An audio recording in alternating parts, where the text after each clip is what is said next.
an absolute honor to be here. I'll have you know that I put on makeup. I got out of my pajamas for the first time and I don't know how long, cleaned my house, and you may see a cat wandering around. So just ahead of time, if you see a cat go through the shot, that's the Zoom world we live in. Huge thanks to all of the candidates for taking time out of your incredibly busy schedules to join us tonight. That includes all of you voting constituents to do the same. It's an important night, and I really think it's going to be very inspirational. Now, off the bat, we want to get to know our candidates a little bit better, and bios are one thing. You can read that on websites and stuff. So we thought, what could we ask the candidates that would maybe shed a little bit more light about them personally? And so we decided, how about what is unique about you that you can bring to Harrisburg to better represent your constituents? What makes you unique and set apart so you can better collaborate in Harrisburg? So that's our question. Let's do this alphabetically to make it fair. About a minute and a half, we could keep it to that. That'd be great. So we're going to begin with candidate Cappelletti. Thank you, Lucy. I think what makes me unique, and it's going to bring a new voice up to Harrisburg, is I grew up in a real small town in Berks County, and not a lot of diversity there, and I've branched off ever since. But what I take from that is the political conversations that I grew up having, both with, friends, but also with family. I've talked a lot with some constituents that have concerns that perhaps fall on the more moderate side of things. How am I ever going to connect with people if I'm such a proud progressive? I have a lot of experience. My dad is a registered Republican. My brother's a registered independent. And I talked politics my whole life, at the kitchen table, at school, you name it. I've always enjoyed talking about it and being a part of it in some way. And that's the experience that I have, really knowing, growing up in a real red area. It's still red to this day, but being able to talk to those people and connect with them. And even when we have a difference of opinion or a different idea, we've been able to get through it in a more positive way. I actually was just talking with my dad, and we were talking politics and what's happening at the federal level, and we were kind of going back and forth a little bit, and I had to go, and he said, okay, well, let's get breakfast and do this again soon. It's something that we enjoy doing together. Although I think what my dad doesn't realize is he's a much more moderate Republican than he gives himself credit for. But it's a fun conversation to have, and I bring that from my life experience and my lived experience every day with my family, and take that to Harrisburg to know how to communicate with both sides of the aisle and both extremes. So you've got it at the kitchen table, and you'll bring it to the table in Harrisburg too. Exactly. All right, Amanda, thank you so much. Representative Fiedler, how about you? Thank you, Lucy. Thank you, Represent, for having me. I'm Elizabeth Fiedler. I'm the state representative in South Philadelphia, and it's exciting to go after Amanda, who we're really looking forward to welcoming to Harrisburg, in large part because of your support. So what do I bring? So I live in South Philly, very proud to represent South Philly. My district has more than 40 languages and cultures. I see the sun is coming in. My district in South Philly has more than 40 languages and cultures, languages and dialects, here spoken by people who live in the district, the 184th. Really proud to be raising my kids here. We love our community. We were at the park all afternoon, seeing a lot of people.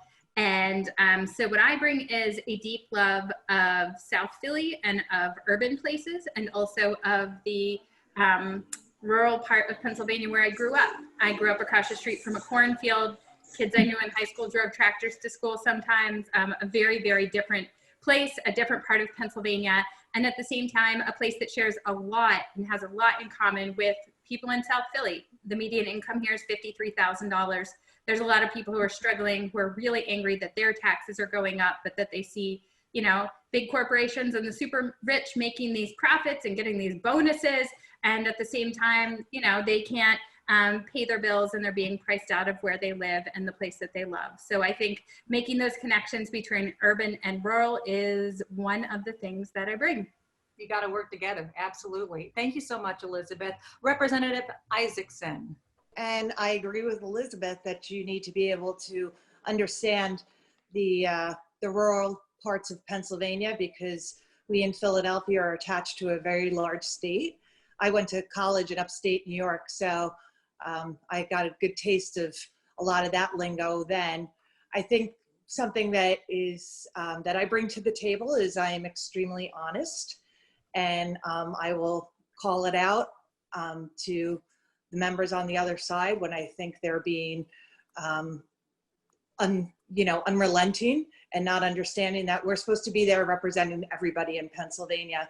And I'm lucky to have experienced and watched over the years as a staffer in Harrisburg how you can get things done, and making sure that you can find some middle ground on issues and try and find things that you can work on, but make sure that everyone respects your voice when you fight fiercely when you disagree. So I think that that's something that I bring to the table, and I hope and look forward to having successes in Harrisburg, especially on the behalf of all my constituents here. Well, honesty, Mary, is a precious and vanishing commodity these days, so that it is a wonderful thing to possess that one. Candidate Lareau. Thank you so much for having this forum and giving us this opportunity to share, our unique qualities, because I think that's a really important thing. We're not getting a lot of opportunities with voters, so I appreciate that. I think probably what makes me the most unique is, my go-getter attitude and my willingness to beat the odds. I've done a lot of things in life that, people have always been really surprised that I've done, like being a single mom and persevering and managing to start my own business, not letting anything hold me back. Moving to Pennsylvania 10 years ago to get my master's in education to further my business. A lot of people were like, how could you do that? But I've always, thought outside the box, and I've always, really fought for the things that I believe in. And I think that, Harrisburg needs that voice right now. And a lot of the issues that Represent PA cares about are issues that I've been an advocate for years. So, I've been marching in protest against pipelines for almost a decade now. And, I've been speaking out against, policies that would, make our air and water, dirtier than it is, fighting back against, power plants and things like that. And it's really important that, someone with that voice actually gets to be in Harrisburg and actually gets to advocate for these issues, because it is what people want. It is what my community wants. My community wants clean air and water. We need a representative who's going to fight for that. And my representative doesn't do that. So, I think that's what I bring to the table, is my willingness to go to bat for the things that really matter and to really persevere in those. So thank you. Environmentally speaking, your name is in green behind you, so that makes sense. Thank you very much, Lauren. Representative O'Mara. Thank you very much, Lucy, and good evening, everyone. It's great to be here. I think the thing that makes me unique is I was never involved in politics before I decided to run for office. I was registered and I was a voter and an active Facebook complainer, but I was not involved in politics. And I decided to run because I saw a government that just wasn't working for people. And I got that idea from how my own family experienced government and public service in Pennsylvania. So my dad was a firefighter in Philadelphia. When I was young, he died by gun suicide, and that changed everything for our family. But we relied on things like public schools and CHIP and my dad's union pension. And my mom got a job as a school bus driver after 15 years of not being able, she hadn't worked in 15 years and had a high school diploma. And that job was a union job. So she had actual decent wages and benefits that could provide for 3 children. And so I decided to run because I felt like politicians in Harrisburg and in Washington had gotten so far away from the issues that working families were dealing with that it wasn't going to change until we changed who was in office.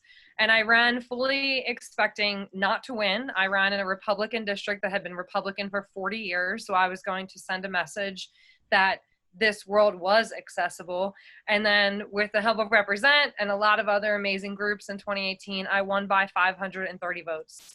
So I like to say that I am living proof that every single vote matters, and that everyone needs to get out and vote in this election from the bottom to the top, because the state house is going to be where we protect our civil rights as everything changes in Washington. So I'm grateful for all of you who recognize that, and for all of these kick-ass women who are running for office alongside me. So thank you, Lucy. Well, of course. And Jennifer, I'm so sorry about your dad.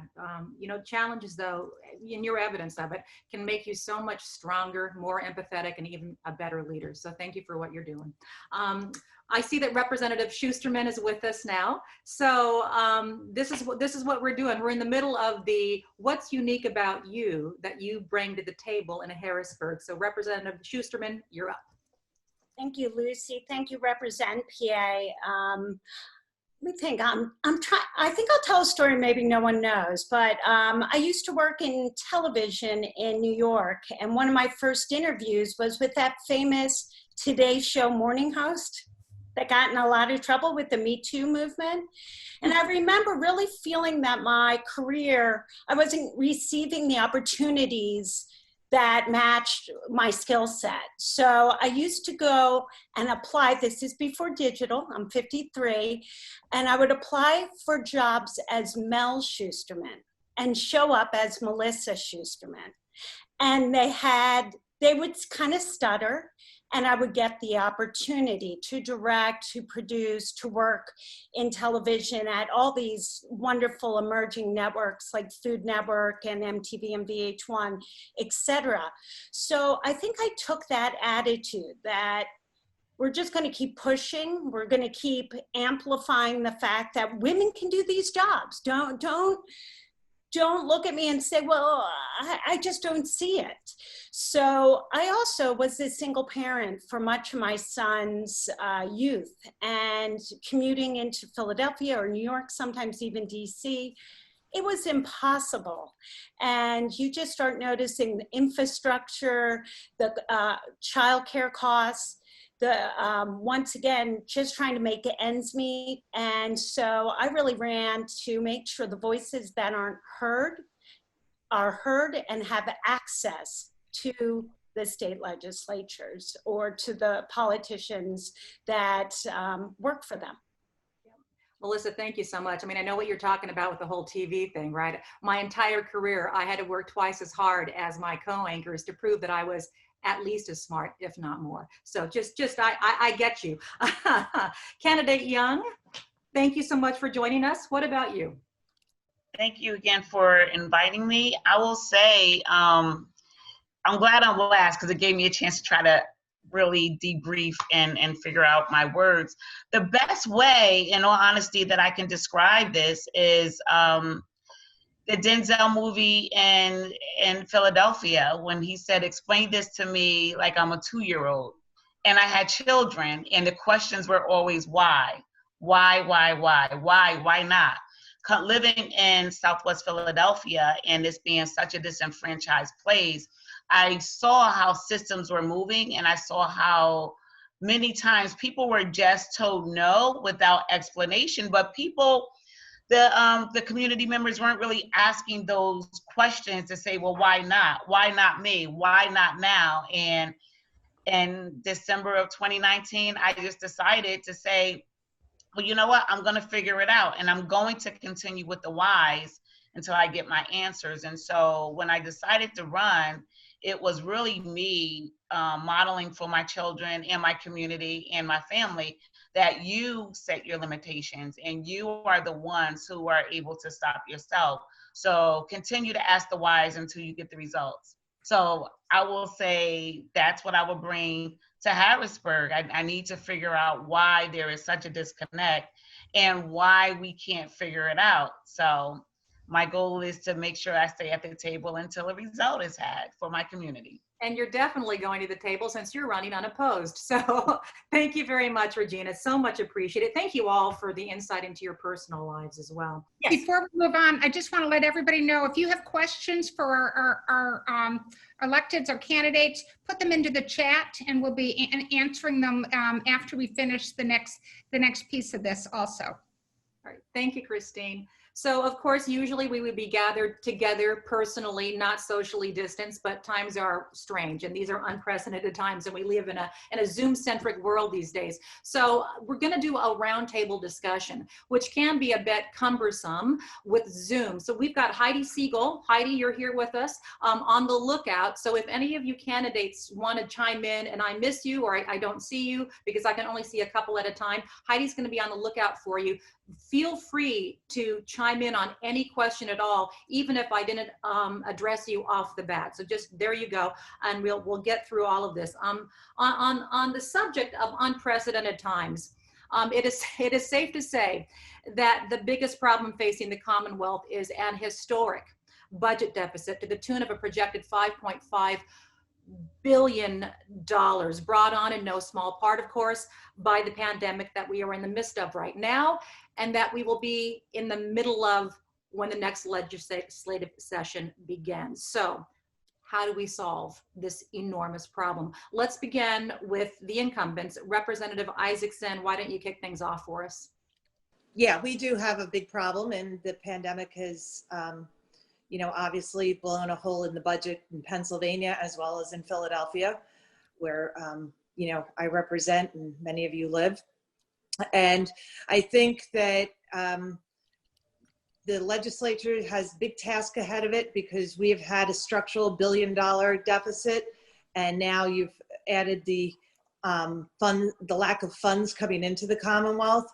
And I think we're going to have to come up with inventive ways to close this. We funded education, but we certainly have human services and every other aspect of government that needs to be funded. We only funded any of that through November 30th. So November is going to be interesting times.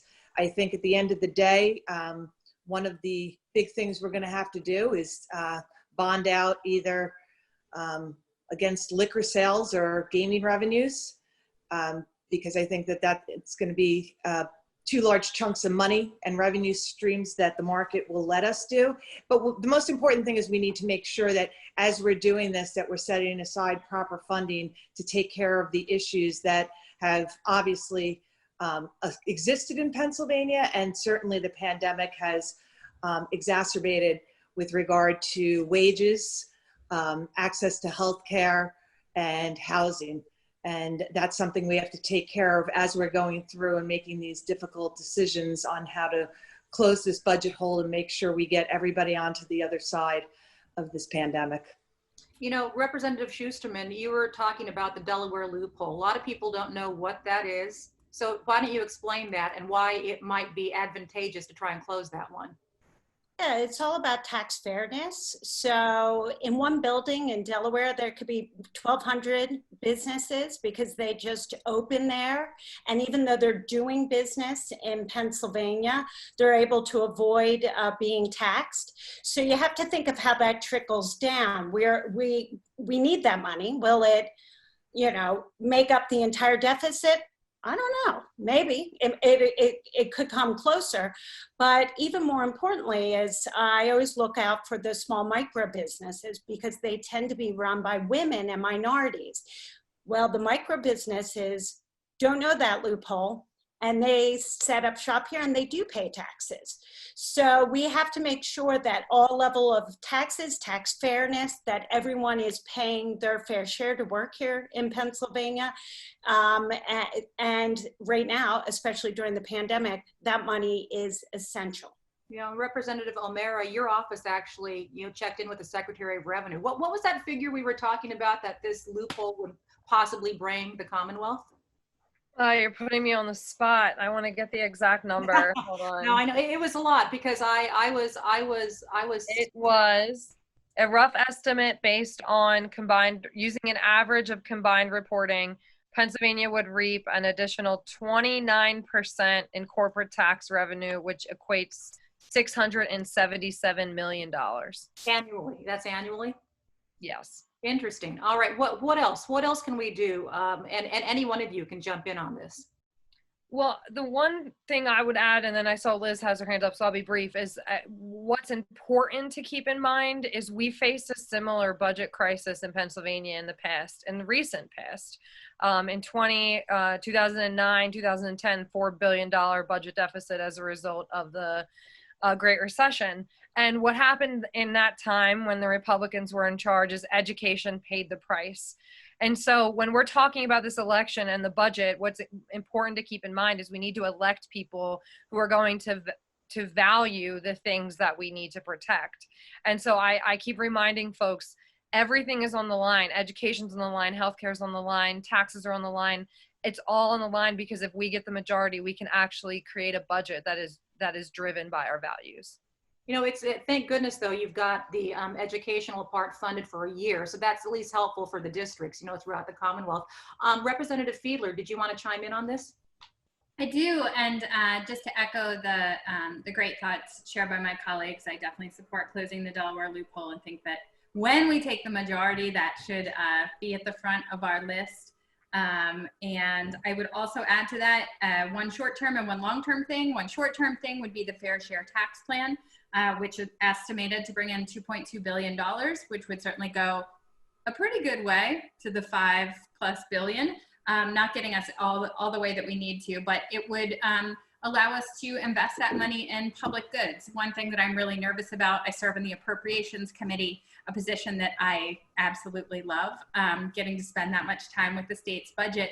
And one thing that I worry about is that we're going to see the state and the city turn to austerity, look for cuts. And we've all, you know, all the incumbents on this we've been on these briefings, we've been on these disturbing PowerPoints where they bring up all the services, the public infrastructure, the things that our neighborhoods, that working families count on, whether it's schools or libraries, public transit.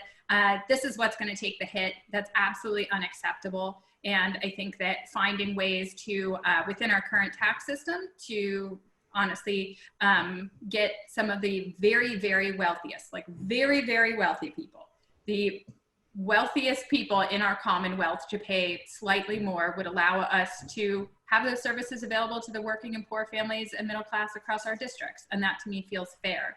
And then in the long term, certainly investing in our rainy day fund, as Mary was saying, this is a long-term structural problem that is the creation of the General Assembly.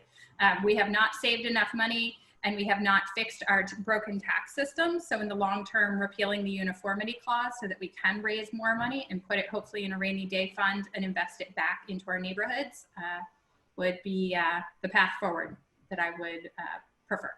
And you know, I want to touch on the recreational marijuana idea as a revenue for the Commonwealth. But first, one of the things, especially the candidates that I was talking to, had mentioned that, you know, of course, Pennsylvania is the only major gas producing state in the U.S. that does not have a severance tax, right? So this has been a major sticking point in Harrisburg for years now. In fact, Governor Wolf has been trying to make this a reality for 5 years. In case some people might not know what the severance tax is, it has nothing to do with you being severed from a job. It has to do with the natural resource, gas being severed from the source, right? So it's a severance tax on the gas that is being produced by companies, and they're not paying taxes on that. So who wants to chime in on that one? I'll chime in real quick. That was one of the first protests I did with, I remember now, Senator Muth, outside of my opponent's office. Look, we don't want to rely on fracking, so I'm not in agreement with everything being presented. But if we would have done a severance tax, which they're open to paying, we would have a different type of shortfall right now. So if it can be done immediately and in a way where we're also moving to a renewable future, but we're not leaning on it, and that's why we close the Delaware loophole. That's why we do a fair tax to the wealthiest people. It's got to be holistic, or we're relying on marijuana or severance tax or closing the Delaware loophole. We need to kind of put all in play, and that way we're not reliant on saying, boy, that severance tax sure did pay for a lot, but we're going to be beholden to that fracking for a long time. So that's what fracking is. They take something out of a dangerous substance out of the ground, and they don't keep it in Pennsylvania. They move it to out of the state. So we should be taxing them for that, for putting us at risk environmentally, for taking our resources. They should be taxed. And we haven't heard from candidates Cappelletti, Young, or Lareau at this point. Do one of you want to pick that, or even the recreational marijuana idea of funding for the Commonwealth? Lucy, I'll jump in. This is Amanda. I want to echo what Representative Shusterman was just talking about. Relying too heavily on, one way to put it is to call it a sin tax. You're taxing a sinful behavior, a behavior you don't want. And so in one way you're getting revenue, but it's also another way to try and decrease that behavior. So what we're saying is we don't want to rely on those things. We want to find something that's steady and stable when we're talking about fixing our budget, investing in the rainy day funds, and being able to invest in, public education, green and renewable energies here in Pennsylvania. And Representative Fiedler's talked a lot about the fair share tax, and that does just that. That is a way to continue down a path that creates stability within our budget. And it really is incredibly helpful to do that, so that as we're thinking long term, and then we can have short term gains by the severance tax, by taxing, I don't think legalizing recreational marijuana is going to be one of those that I'd call necessarily a sin tax. I think there will be a more stable leveling out once we create that economy here in Pennsylvania, but we might see a big burst the first time we legalize it in the first few years of money from there, and then that will go down. So it's really about finding stable funding, it's like you want to find a steady paycheck. It's a steady paycheck to the state that we're looking for to be able to afford to do all of these things. And I fully support that fair share tax plan, because that's what that does for us. Now, if anybody else wants to jump in on that, great. Otherwise, we're going to move on. Lauren wants to say something. I just wanted to say that I also fully support the fair share tax, because I think that is a good long-term plan. But I just want to say about the shale tax, what I think is really important about that is, we need to use that to invest in renewable energy and infrastructure so that we can create a new industry, so that when we, finally implement the moratorium on new wells and we exhaust what resources are already there, we've already invested and moved into the future with renewables. And we now have a brand new industry where wages are high. So we don't have to worry so much about taxes. Well, we'll always worry about taxes, but rising tide lifts all boats. So when people are making more income, we don't have to raise the tax rate, because we're inevitably collecting more taxes at the same rate because everybody's making more. So I think that, that shale tax is like a really great way for us to parlay into the future. And I think if we couple that with the fair share tax, and legalizing recreational marijuana, but I see the legalization of recreational marijuana as helping to fund healthcare. I think that's where that revenue needs to go. So anyways, that's all I wanted to say about that. Thank you. Oh, it's good. Thank you so much. Of course, we're in the middle of this budget crisis, and no small part because of our COVID crisis that we're in right now. Health looms large, of course, because the Affordable Care Act is kind of at the precipice, about to go before a changing, most likely, U.S. Supreme Court. November 10th, I believe it is that date.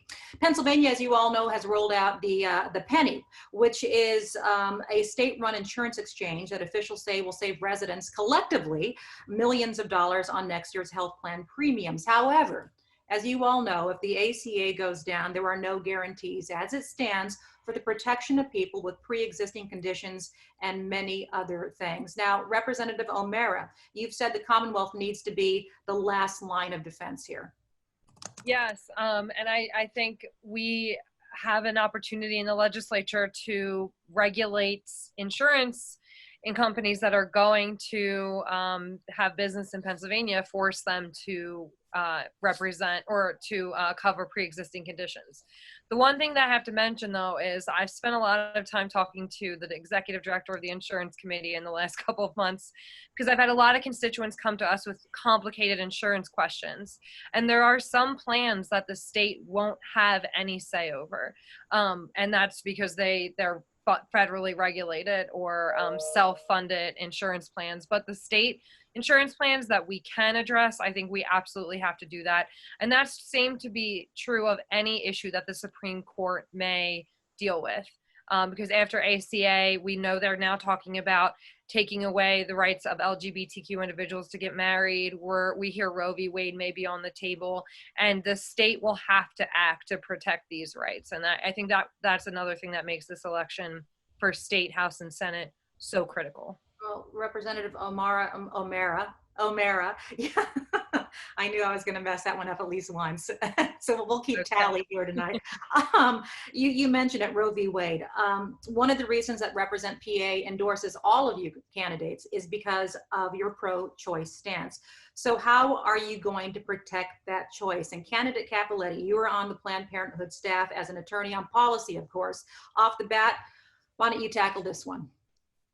So I think the first thing is to stop attacking the rights.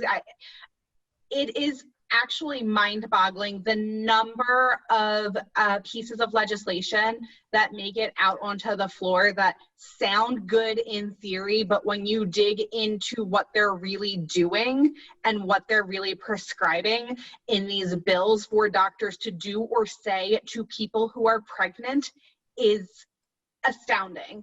Every year we see this similar bills and then new bills that come up that talk about a person's right to choose. One of the things that I'm thinking about was initially called the perinatal hospice bill. And the idea was that as somebody who is pregnant and later within their pregnancy and something happens and it's a medical something that has happened to them where they have to make a decision that the fetus will not live for more than, I think it was like 3 weeks outside of the womb. This is the scenario that we're thinking about. So the idea is that we offer services, hospice services or, guidance and counseling and all different types of mental health supports to people who are in those positions. But the way that the bill was really written was to shame and demean a person who would choose to terminate that pregnancy as opposed to carrying it to term and having the fetus suffer outside of the womb or giving birth to a stillborn fetus.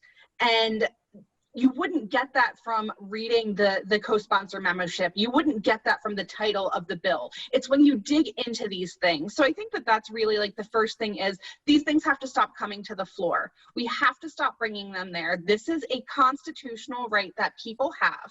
We have to stop telling doctors what to do and what to do and say to patients. I actually see popping up as protecting women in Pennsylvania with the conservative Supreme Court. By putting it finally into law that people in Pennsylvania have this right and we protect this right. We can provide funding to allow people to get this medical procedure that is necessary by their standards for their life. So it's really about protecting, as Representative O'Mara said, the 24 weeks that we have, protecting that. Stop trying to push it back to 6 weeks. Stop trying to make these different changes that make it difficult. If you have a fetal diagnosis of Down syndrome and you choose an abortion, that's still your choice because that's what this is about. It's really about stopping the legislature from telling doctors what to say to people and what the medical diagnosis should be without having any kind of medical degree. So I think when we take the majority, what we do is we really continue to expand on making sure that the insurance coverage is there and that we stop prescribing to doctors or getting rid of the wait period that we have. I have so much to say on this issue. I'm so sorry. No, it's okay. But here, and any one of the candidates can pick up on this. This is what I'm wondering about. If Roe v. Wade, and this is all theoretical, we don't know what's going to happen, but let's say Roe v. Wade is overturned. What about the supremacy clause? So Article 6 of the Constitution basically says, as you know, that federal law is supreme over state law. And so if one doesn't go jibe with the other, we're going for the federal law. So we would then have to work through our court system and then it would get kicked back to the Supreme Court. How does this all play out? I'll weigh in on this. Go ahead, Mary. Well, there is no federal law that's banning the abortion. So it does come to the states. And so that's why we do need to take the majority so that we can pass laws to make sure that we protect women and their access to health care on all levels, including abortion, and their access to prescription drugs, and their access to having a conversation with their doctor where some old man from Podunk doesn't have a say in it, and it's just between her and her doctor, and they make decisions as with their family and their doctors, and that's it.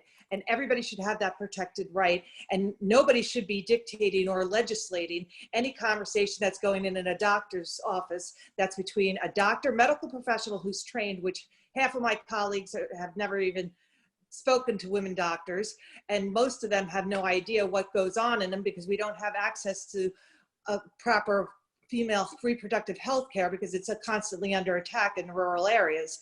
So we need to make sure we get the majority so we're not having those horrible bills that were just discussed come out, because when you control the majority, you control what comes on the floor. And then we need to start advancing legislation that protects women's rights and respects their privacy.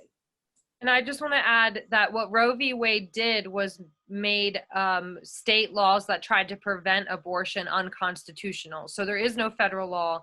But one thing Joe Biden, and he was not my first choice for president, but he is now our nominee, and I'm all in for Joe Biden and Kamala Harris. One thing he said is he will try to make this a federal law if Roe v. Wade is overturned. But it would definitely be kicked back to the states. Pennsylvania allows it up to 24 weeks and then later if medically necessary. But the Republicans are trying to lower that number to 6 weeks. We have more pro-choice votes in this session than ever before, and we will have even more next session. So I'm very confident that we will be able to do this in Harrisburg. Candidate Lareau, I see you. Yep. Thank you. I just wanted to say in Oklahoma, the conservative legislature tried to outlaw abortion in the state, and actually the Constitution in Oklahoma guarantees a woman's reproductive rights. And so their state Supreme Court decided on the issue based on their state constitution, and it didn't go to the federal Supreme Court at all. So if we get the majority in Harrisburg, we can actually make a constitutional amendment to our Commonwealth's Constitution, and we can protect women's reproductive rights at the state level. So no matter what the makeup of the Supreme Court is, we will have that constitutional right, and it won't go to the Supreme Court because our state constitution will take care of it for us. So that's like a really important reason why Harrisburg and the state assembly is so important for women's rights, because that's the key to keeping us safe. All right. Thank you all very much for that. And Melissa's got her hand up too. Go ahead. Yep. Oh, just real quick. Just great points. And we have to go beyond just playing defense when it comes to women's rights. We have so much more work to do that we can never bring up. So yes, win the majority. And I thank Represent PA because they come in early and they're willing to invest in women before other stakeholders even know that woman's running. So it's critical that we have women. Women don't always have to be making rules around women, but it tends to be more intuitive when we have women, in the House and in the Senate, because we bring up more of these issues. And right now we have to be in the majority because of this issue with the federal government. So much in turmoil right now, including our ravaged economy, right? And the stimulus talks are in turmoil.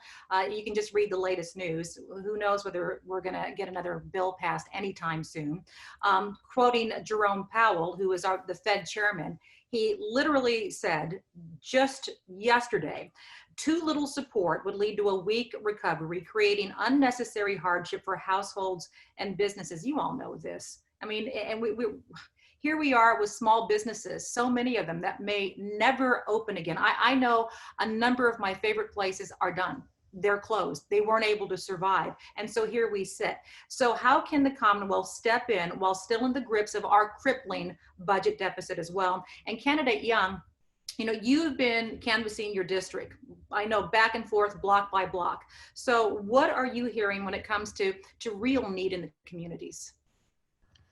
Okay. We got My you. apologies. Yeah, so what I'm hearing is a couple of different things. As you may or may not know, I do have a very diverse district. So I have the Navy Yard, and then I have areas like Packer Park and Girard Estate. So depending on where I am in my district, the conversations are different.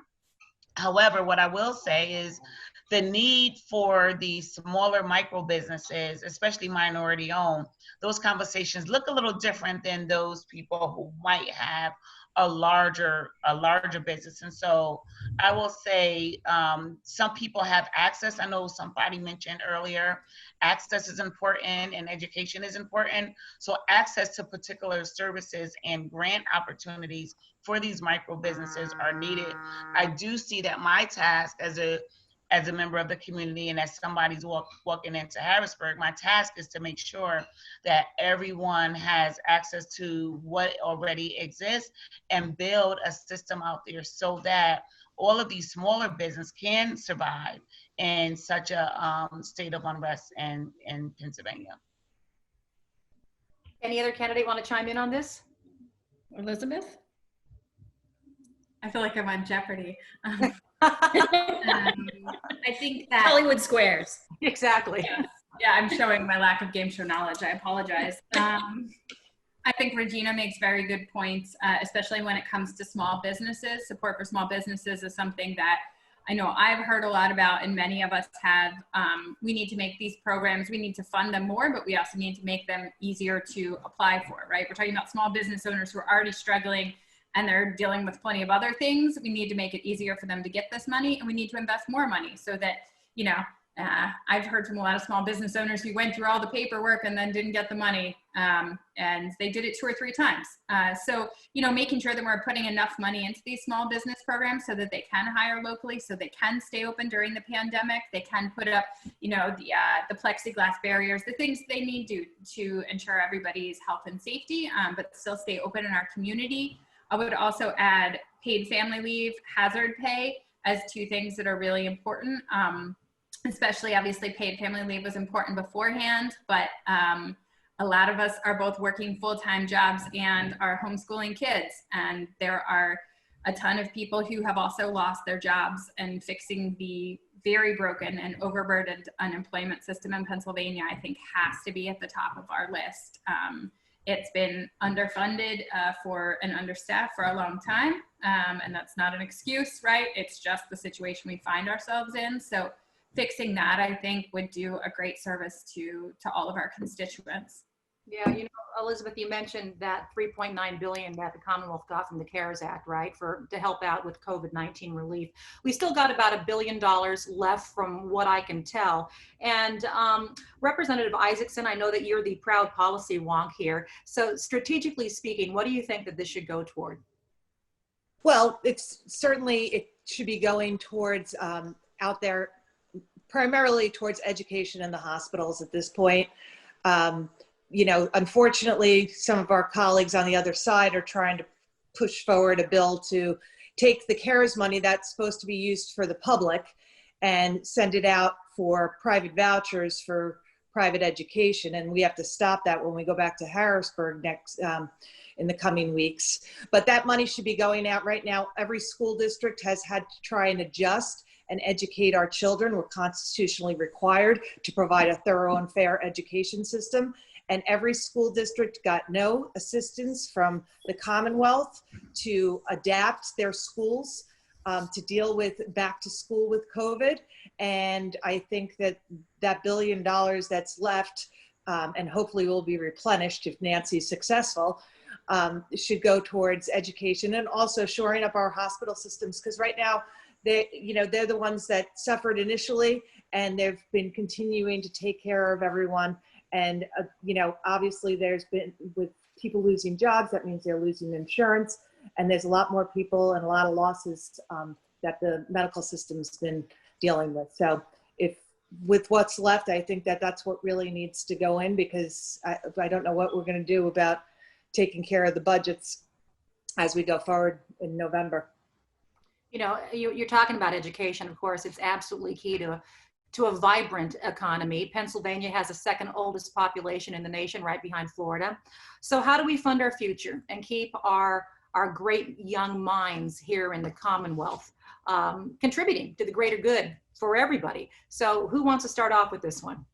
Well, I think part of the CARES money has to go into nonprofits. A lot of the recent graduates from college are working, they're moving into that arena, and we want to keep them robust because they tend, a lot of nonprofits are helping people who are in need. And that's one thing. And secondly, we should be investing in new verticals, business verticals, the ones that do attract younger people, possibly ones where you can be virtual and live, in the middle of Pennsylvania.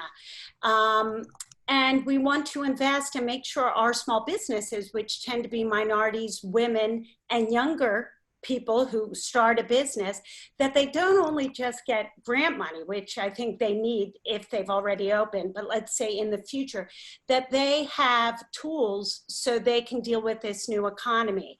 And I was just on the phone today, I had a piece of legislation around e-commerce and making sure all very small micro businesses have easy access to setting up an e-commerce site. So if you're,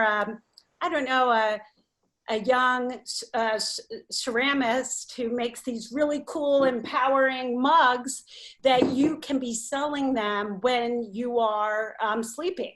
So I think once again, we have to look at this situation holistically. It's not all about one big business coming in, and we think that just saved Pennsylvania. I think micro businesses are going to be incredibly popular and stir the economy in some of our smaller towns and our smaller communities. Anybody else want to chime in? Yeah, I would add that we could create a consumer advocate to help students who are suffering and families who are strapped with student loan debt. That's something I've been working on in Harrisburg. I created the Student Debt Caucus, and the bill we have would create an office of the ombudsman that would do this. Pennsylvania students graduate with an average of $37,000 in student loan debt, which is $10,000 higher than the national average. And Eugene D. Pasquale just put out a recommendation on what we could do. And he basically stole our idea and called it an Office of the Consumer and Advocate. But we have a piece of legislation. It's called it's Student Borrower Bill of Rights. And it has one of the most bipartisan slate of co-sponsors that I think exists on bills in Harrisburg. And so I really think that's something we could do. It's not a huge investment on our part, but it would be a huge economic impact for working families. Regina, I saw your hand go up there as well. Yeah, I'm sorry, I didn't see the raised hand thing over here, so thank you for seeing my little hand. So I will say this is one of my passion areas, and that how do we equip our children to be prepared for tomorrow? I remember when Nutter was mayor here in Philadelphia, he said that we have a lot of great opportunities here, but we're not preparing our students to take on these jobs at the airport or at the Navy Yard or at these big businesses. And my question at that point was why not? And just coming from a school district setting, I realized that we're not incorporating the skills conversations in middle schools or high schools. And so my approach to your question will be figuring out ways so that we can make sure that students have access to these pieces of information so they can have opportunities and options to whatever it is their career path will lead them to. But I think 2020 have reshaped how we learn and how we offer opportunities for students. So I honestly think the time is now to really maximize how we bring skills and trades and entrepreneurships and financial resources and financial literacy to school-age children starting in middle school. All right, anybody else? Looks like Amanda, and then after that, we should probably wrap. Do the lightning round okay. So go ahead, Amanda. Yeah, I'll be quick. In addition to what Rep. O'Mara said about an ombudsman for student loan debt and helping students, helping families figure out how to handle all of those issues, we need to continue to invest in making college and higher education affordable as well. And whether we're talking about free community college, the PASHE system, free PASHE system, whatever that looks like, because I very much remember I was fortunate enough to do a study abroad program in high school, and I was talking with my host family about wanting to go to college and the costs of that and how much that would cost, because their son was looking at college, and this was in Italy. And when I expressed to them the amount of money it was per year, over $30,000, they were like, no, that's for your whole education. And I was like, no, that's not correct. So in addition to this, and in order to keep people in Pennsylvania, we need a thriving economy to continue to hold them here after they get these great educations. But we've also got to make sure that our education is affordable, and affordable to those of us who, you know, went to high school here in Pennsylvania, and makes us want to stay here in Pennsylvania, because, you know, I do love the state. I think we have a lot to offer, but if college isn't affordable, your higher education isn't affordable, the job market's not there, you know, those varying things, but we have to hit all of those pieces.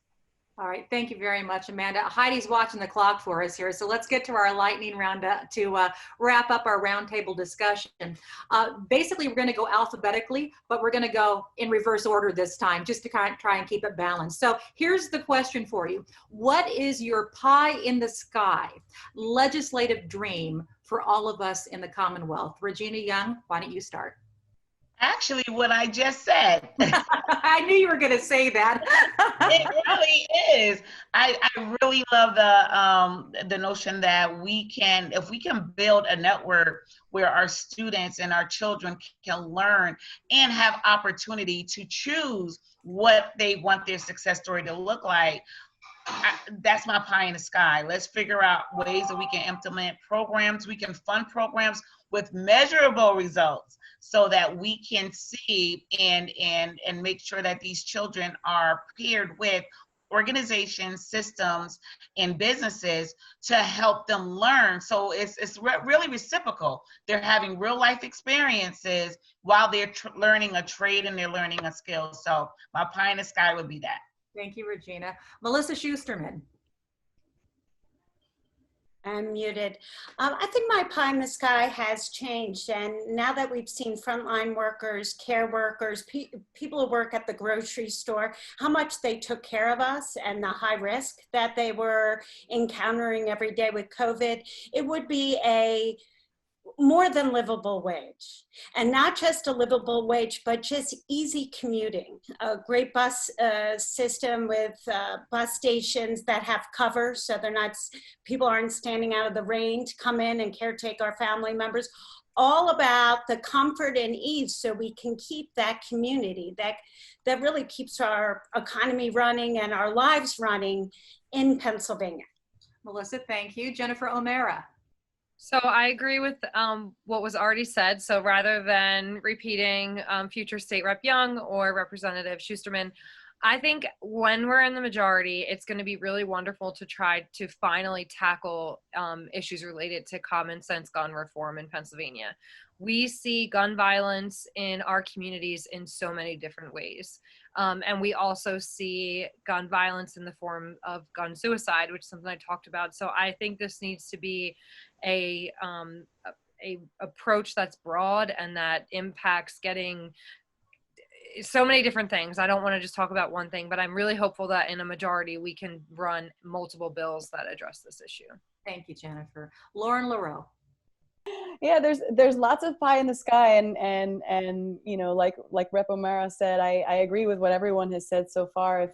If I could have, you know, I'm torn between, you know, really the environment has long been a really important cause of mine, and you know, getting a shale tax and using that to invest in renewable energy and, you know, changing the industry, the energy industry, so that it's focused on renewables and keeping the environment clean. I think, you know, the earth is our greatest resource and everything else stems from that. So, you know, if I had to choose between healthcare and education, I think I'd have to go with, with healthcare and environment, I'd have to go with the environment because health stems from that.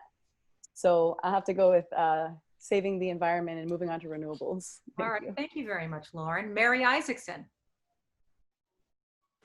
Well, certainly my pie in the sky we've already discussed, and that is that women will have equal treatment and equal rights here in Pennsylvania. And I think that's something that we have to work on. And once we get the majority, we can. But I also agree the environment is of the utmost importance. You know, my daughter's 18 and my son's 17, and I see their generation. It is, they're worried about their future and their ability to breathe and the earth that they're going to inherit and have to try and bring for their children. And it's incumbent upon us to make sure that we start taking care of it and turn the tide so that they can have a future. Yeah, we've got Hurricane Delta bearing in on the Gulf Coast right now. That's where we're at. All right, thank you, Mary. Elizabeth Fiedler. Such great answers given before me. Yes on environment, absolutely on education. I will say though, healthcare. Having a healthcare system in Pennsylvania so that no person who is sick or who needs preventive care, so that none of those people have that moment of pause before they call up their doctor, where they wonder what the medical bill is going to be, where they wonder, you know, is this going to cause my deductible to do this, where they have no moment of pause about finances because they know we have a healthcare system in Pennsylvania that truly values their health more than anything else. That's what I want. All right, thank you, Elizabeth. And Amanda Cappelletti. Yes to everything everybody has said. I think I've talked about all of these things at some point on the campaign trail. But for me, pie in the sky is an inclusive Pennsylvania that invests in its people. Talking about whatever programs we need, whether it's investing in early care and education and making that universal, free and affordable so that families can work, and that when they're going to work, they're making at least a living wage, like Rep. Shusterman was talking about. And when we're investing in people, we're investing in the removal of lead from homes in the communities, and that, you know, there are so many schools, homes, buildings that have lead or asbestos still within their walls, and we haven't done anything about it. So for me, it's really investing in the people, having a Pennsylvania that invests in its people instead of, you know, corporations. Yep. All right, Amanda, thank you so much. Now, with a nod to Representative O'Mara, gentlewomen, thank you so much for the discussion today. It's awesome. For all of you who are joining our event right now and you want to learn more about these amazing women, just go to their websites. You'll read all about it there. All right, Christine, back to you. Our #1 mission for between now and November 3rd is to get out the vote. I feel like crying when I listen to this group of women, not in sadness, but in just I'm so totally proud of you. I'm proud of the work of Represent that we've done to help contribute to you. I'm proud of the community of women that we will have in Harrisburg. When you look at this broad list of your pie in the sky things you want to work on, these are our progressive agenda. These are the things we all believe in, and it won't happen if we don't help these women get elected. So whatever you can do to get out the vote, to make sure that everybody you know is voting, to make sure that somebody's got Natalie has her sticker. I have already voted. But you know, whatever you can do now between now and Election Day to make sure that everybody you know votes and is out there is the most important thing we can do. Represent, if we get in any more money, we may send out some more money, but the most important thing, and then in 2021, you know what we're gonna do, investors? We're gonna hold their feet to the fire. We're going to start looking at these progressive issues and track how these women are doing in the legislature. And we're going to be able to talk about progress we made and how important this was. And we're going to get to watch all of this happen. And so we're planning all the programming that'll go on in 2021. So we're ready for the new candidates in 2022. But between now, so rest assured, all these things are being thought of. But between now and November 3rd, we've got to get them elected. And then someday we'll celebrate together, or on video, but we're going to be able to celebrate great victories and a real new Pennsylvania starting next year. So thank you all for joining us tonight.